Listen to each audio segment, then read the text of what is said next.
Hi, my name is Richard Molinar. I am a farm advisor with UC Cooperative Extension here in Fresno County. My job with Cooperative Extension here is with small farms and specialty crops. I'm working with all the small farms in Fresno County.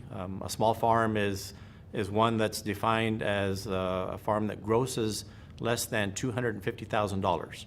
And the tree crops that I work with specifically with these small farmers include pomegranates, includes a lot of the deciduous fruit trees like peaches, apples, nectarines, plums, and then of course a lot of the vegetables.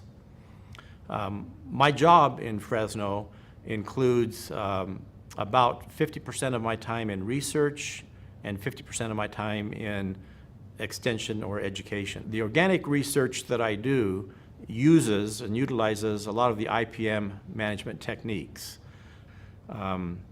Organic research includes all the IPM principles as well as the non-use of any synthetic materials. So organic is a little bit more removed from IPM, but still includes the IPM principles. I think one of the main reasons that I like recommending integrated pest management practices is for the safety. IPM also becomes important as it relates to the consumer. Consumers have become more concerned about pesticides and residues, and the farmers and the other people involved in farming are trying to use materials that are safer so that they can assure the consumer that the food is safe that they're eating.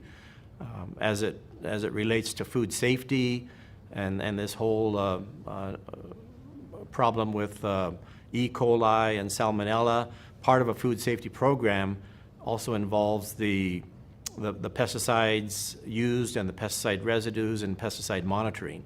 So from a consumer standpoint, the integrated pest management is important because it's allowing for other materials that can be used to control the pest that are either safer or that are shorter lived on the crop, so that the residues on the crop aren't of concern or shouldn't be of concern. Another reason that I like recommending IPM practices is for the residues. Many of the newer, softer insecticides or fungicides or herbicides have a shorter residual. And because of that, then the farmers can go in and harvest their crops at an earlier date. Overall, for the most part, there are materials that don't last as long in the environment. That's one of the areas that IPM has been extremely useful in is using materials that don't have long residual. The old DDT that you've probably heard about would hang around in the environment for many years. It wasn't always controlling the insect for many years, but it was in the environment for many years. So the trend has been to do away with those materials that last for a long time in the environment and use materials that have a shorter residual. Another issue that comes up with integrated pest management is as it relates to the pest control advisors. Pest control advisors are people licensed by the state of California to make recommendations to farmers for any product that's used to control a pest. And so these pest control advisors, or PCAs, when they're making a recommendation to the farmer, they fill out a recommendation form. And then the farmer uses that to purchase materials. But on that recommendation form, the pest control advisor is certifying that they have considered other mitigating measures. And so this other mitigating measures includes these other alternatives that can be used by the farmer. And many of those other mitigating measures are IPM recommended practices. The idea is to use softer materials or alternative softer materials, or materials that are not as hazardous to the farmer or as hazardous to the environment.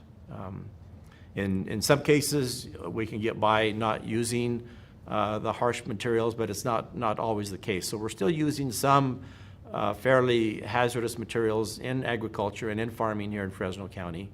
But where possible, we like to incorporate the integrated pest management principles into the farming system.